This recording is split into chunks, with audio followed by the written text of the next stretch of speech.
चलिए आज के क्लास में हम लोग 2013 का ऑब्जेक्टिव देखेंगे। 2013 का ऑब्जेक्टिव का पहला क्वेश्चन देखिए क्या कह रहा है, स्क्रीन पर आपको दिखाई देगा। कह रहा है कि अगर एक लेंस है, इसमें इस लेंस को 4 पार्ट में डिस्ट्रीब्यूट कर दिया गया है। मतलब इस लेंस का जो 4 पार्ट में डिस्ट्रीब्यूट करने मतलब इसका अलग अलग मीडियम है। इसमें कोई और मीडियम है जिसको μ1 बोला है, इसमें कोई और मीडियम है जिसको μ2 बोला है, इसका कोई मीडियम है जिसको μ3 बोला है और इसका मीडियम क्या है μ4 है।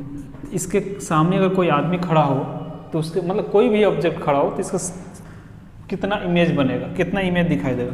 इसका नंबर ऑफ इमेज आपका हो जाएगा 2, नंबर ऑफ इमेज 2, 4 नहीं, ये न समझिएगा 4 मीडियम है तो 4 इमेज बनेगा। इसलिए कि अगर किसी लेंस को वर्टिकली डिस्ट्रीब्यूट करते हैं तो उसका इमेज चेंज नहीं होता है। मतलब नंबर अगर एक अकेला कोई आदमी खड़ा है जितना होगा तो उतना इमेज बनेगा 1, ठीक है ना। अगर उसी लेंस को अगर हम हॉरिजॉन्टली डिस्ट्रीब्यूट करते हैं अलग अलग मीडियम में, जैसे μ1 है μ2 है, तो इसके कारण जो इमेज बनेगा आपका 2 बनेगा। यानी ये इसका कोई काम ही नहीं है, ठीक है ना। वर्टिकली डिस्ट्रीब्यूशन का कोई काम नहीं है, जो भी काम होता है इसके कारण होता है। इसके कारण 2 पार्ट में बटा, एक वाला और एक वाला, तो आपका इमेज कितना दिखाई देगा 2। देखिए इसका ऑप्शन कौन होगा, इसका ऑप्शन बी हो जाएगा।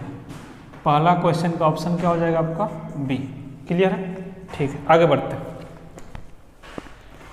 क्वेश्चन नंबर 2 देखते हैं। क्वेश्चन नंबर 2 कह रहा है कि आपके पास कितना आइडेंटिकल ड्रॉप है 64 आइडेंटिकल ड्रॉप है। 64 ड्रॉप कहने का मतलब छोटा छोटा ड्रॉप दिया हुआ है 64।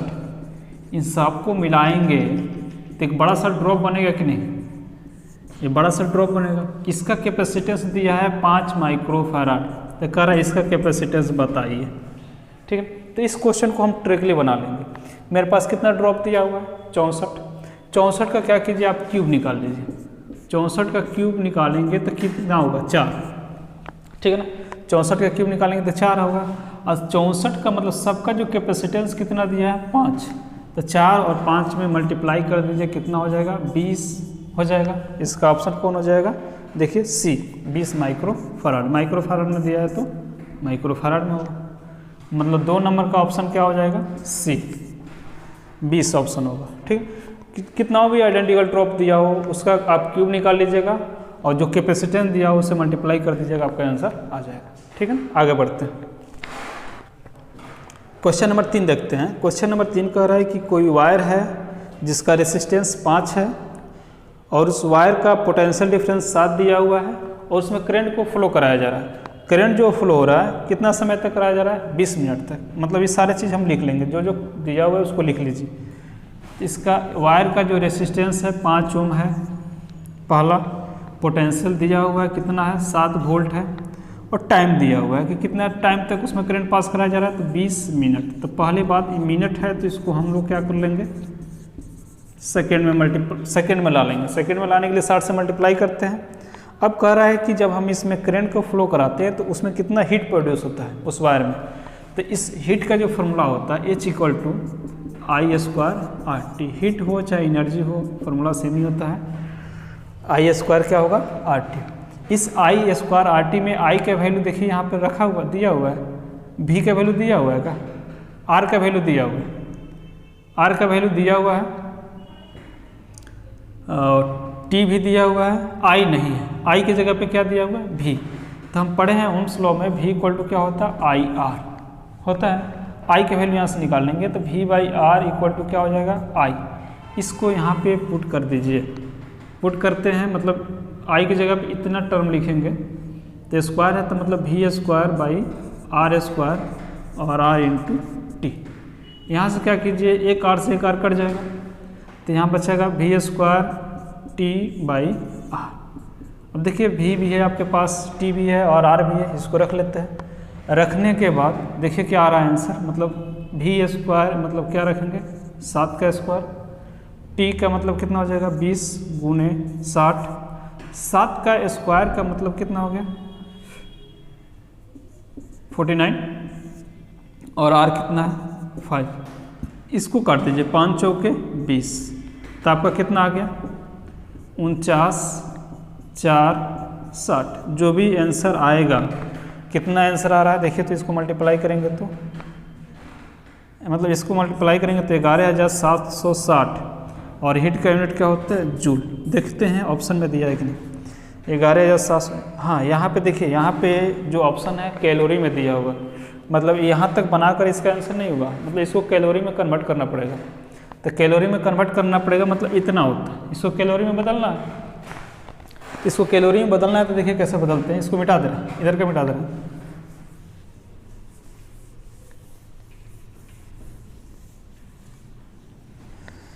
इतना जूल आया है, तो हम जानते हैं कैलोरी में बदलने के लिए कि 4.2 जूल इक्वल टू होता है 1 कैलोरी। ठीक है ना, 4.2 जूल बराबर कितना होता है? 1 कैलोरी होता है। ये आप इसको भी याद रखेंगे, ठीक है ना, पूछ भी सकता है 4.2 जूल बराबर कितना होता है? 1 कैलोरी। हमको कितना जूल के बराबर निकालना है? इतना। तो हम पहले एक के लिए निकाल लेते हैं। 1 जूल बराबर कितना हो जाएगा? तो 1/4.2 कैलोरी। ठीक है, हम क्या करेंगे? इतना के लिए निकाल लेंगे, 11,760 के लिए। 11,760 जूल के लिए हम निकालेंगे तो 1/4.2 इसे मल्टीप्लाई करना पड़ेगा, 11,760। इसको जब हम सॉल्व करेंगे तो लगभग ये आपका 2800 कैलोरी आंसर आएगा।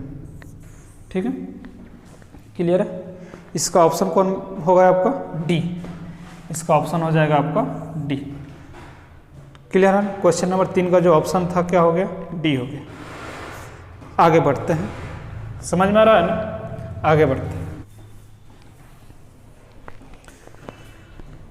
क्वेश्चन नंबर 3 देखते हैं। सॉरी, 3 हो चुका है। क्वेश्चन नंबर 4 देखिए, कह रहा है question number 4, the value of amplitude of modulation. Modulation का जो एम्पलीट्यूड का जो वैल्यू होता है वो रेंज होता है। जैसे हमने नंबर सिस्टम पढ़ा था ना, बाइनरी नंबर सिस्टम, जिसका रेंज कहाँ से कहाँ तक होता है? 0 से 1। तो इसका रेंज हो जाएगा 0 से लेकर 1 तक, मतलब 4 का ऑप्शन आ जाएगा आपका सी। किसके किसके बीच में होता है? बिटवीन 0 से लेकर 0 और 1 के बीच में होता है। यही है, आप देख लेंगे इसको, 4 का ऑप्शन सी हो जाएगा। ठीक है, याद रखेंगे इसको। अगला आता है क्वेश्चन नंबर 5।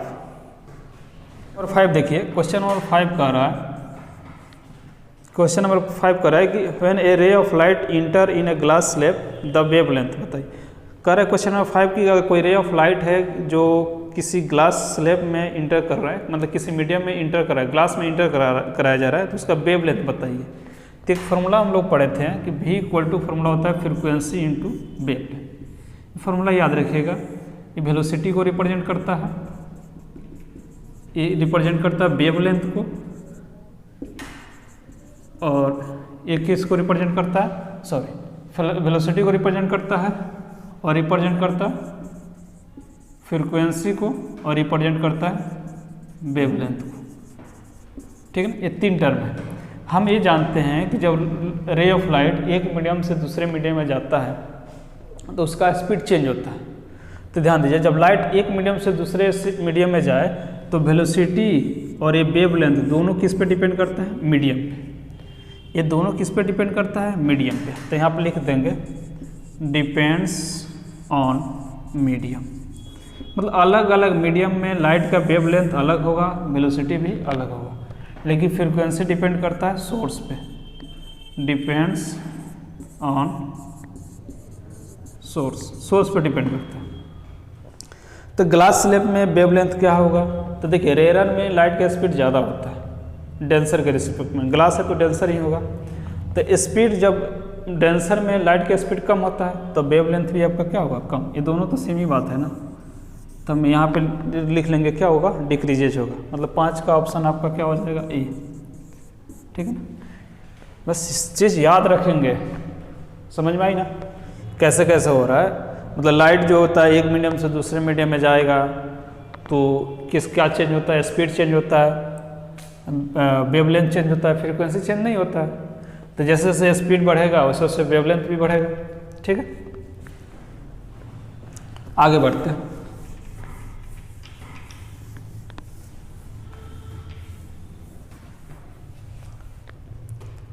क्वेश्चन नंबर देखिए यहाँ पे, क्वेश्चन नंबर 6 कह रहा है क्वेश्चन नंबर 6 की ऐसा यूनिट बताइए रिएक्टेंस का। तो रिएक्टेंस का ऐसा यूनिट ओम होता है, लेकिन यहाँ पे देखिए ओम किसका यूनिट होता है? याद रखना, रेसिस्टेंस का। रेसिस्टेंस पहला रेसिस्टेंस का, दूसरा रिएक्टेंस का, ठीक, और चौथा है इम्पीडेंस। इम्पीडेंस। इन चारों चीज़ों का जो एसआई यूनिट होता है वो ओम होता है, आप याद रखेंगे, ठीक है। रेसिस्टेंस हो, ये तीनों का तीनों अल्टरनेटिंग करंट का पार्ट है। रेसिस्टेंस हो, रिएक्टेंस हो, कैपेसिटेंस हो, इम्पीडेंस हो, सबका यूनिट क्या होता है? ओम होता है। यहाँ पे आपसे बोला है कि रिएक्टेंस का, रिएक्टेंस बोला है, ए वाला पूछा है, तो इसका यूनिट क्या हो जाएगा? ओम। क्लियर है? आगे बढ़ते हैं।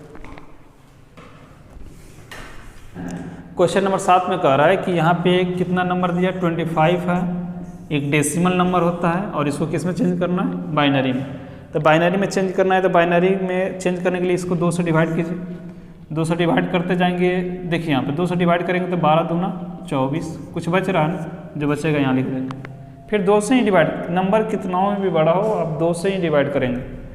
फिर 2 से भाग दीजिए, 6 0, कुछ नहीं बचना, 6 दूना 12। फिर 2 से भाग देंगे, 2 तिहाई 6, कुछ नहीं बचा, 0। फिर 2 से भाग देंगे, 2 इकाई 2, कुछ यहाँ पे लिख देंगे 1। तो यहाँ पे हमको क्या मिला देखने के लिए, ये जो नंबर दिखाई दे रहा है नीचे से लिखेंगे 25 का जो वैल्यू आएगा डेसिमल को बाइनरी में जो हमने लाया 11001 11001 यही होता है। और यहाँ 2 से 2 लिखा गया इसलिए कि हम 2 से डिवाइड दे रहे हैं। देखिए इसका ऑप्शन कौन होगा? 11001, मतलब 7 का ऑप्शन आपका हो जाएगा सी। क्लियर है? ठीक है, आगे बढ़ते हैं। क्वेश्चन नंबर 8 देखिए, 8 में कह रहा है कि विजुअल रीजन जो होगा वो होता है आपका बाल्मर सीरीज, ठीक है ना, यही होता है विजुअल रीजन के लिए बाल्मर सीरीज। बाकी 4-5 रीजन है, आप देख लीजिए कौन कौन होता है, ठीक है ना, वो सब भी याद रखेंगे इसके अलावा। समझ में आया ना? आगे बढ़ते हैं।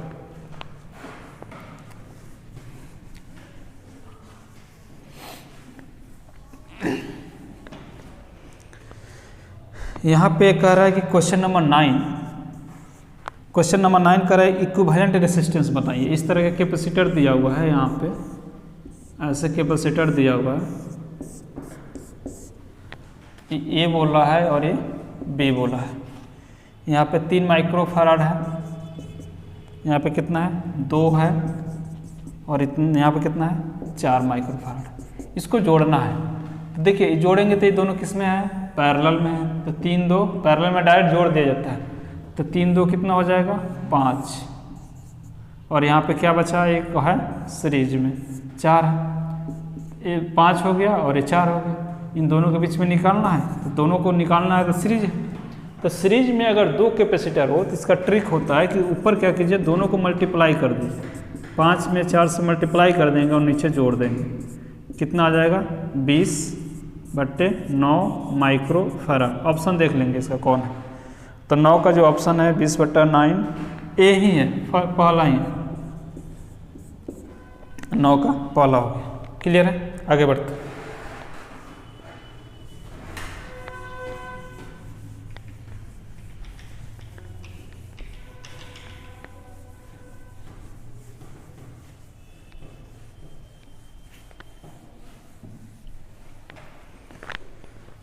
क्वेश्चन यहाँ देखिए कह रहा है क्वेश्चन नंबर 10 नंबर क्वेश्चन क्या कह रहा है?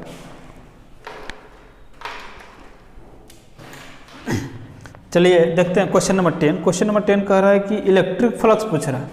तो इलेक्ट्रिक फ्लक्स का फॉर्मूला होता है कि अंदर वाले Q enclose by epsilon not, ठीक है ना, अंदर वाला चार्ज बाई एप्सिलॉन नॉट। आगे पढ़िए क्वेश्चन। कह रहा है कि चार्ज दिया हुआ माइक्रो कूलम में दिया है, तो माइक्रो कूलम को कूलम में बदलने के लिए 10⁻⁻6 से मल्टीप्लाई करते हैं।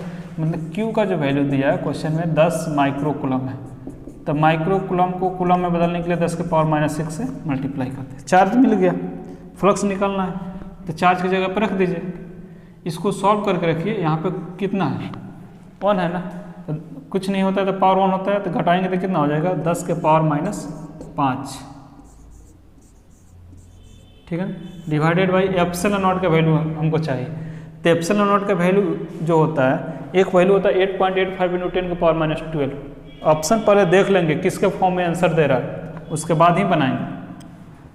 यहाँ पे पाई के फॉर्म में दे रहा है, तो पाई के फॉर्म में एक फॉर्मूला हम पढ़े हैं कि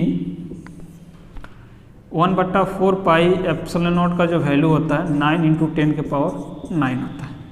यहाँ से क्या कीजिए, एप्सिलॉन नॉट का मान निकाल लेते हैं। एप्सिलॉन नॉट को जब हम इधर भेजेंगे तो इधर आएगा, तो 1 इधर आएगा, मतलब एप्सिलॉन नॉट इधर चला गया, ये इधर आएगा। तो देखिए 4 को 9 से मल्टीप्लाई कर देते तो कितना हो जाएगा, 36 पाई × 10⁹। एप्सिलॉन नॉट की जगह पे आ गया ना, इसको हम यहाँ पे पुट कर देते हैं एप्सिलॉन नॉट की जगह पे, तो कितना हो जाएगा 1/36 पाई × 10⁻, कितना हो जाएगा 9। अब क्या करते हैं, अब देखिए यहाँ पे क्या करेंगे, इसको इस वाले टर्म को ऊपर भेज दीजिए। तो उस वाला टर्म को जब ऊपर भेजेंगे तो 36 पाई गुने ये ऊपर जाएगा, तो यहाँ पे प्लस में है और ये माइनस में है। ये नहीं कि ऊपर जाएगा तो माइनस में हो जाएगा, ठीक है ना। ये थर्ड वाले पर्सन डायरेक्ट ऊपर चला जाता है, तो 9 में से 5 जाएगा, 10⁻4। देख लीजिए जो ऑप्शन है वही आंसर होगा। इसका कौन ऑप्शन होगा, ए। क्लियर है।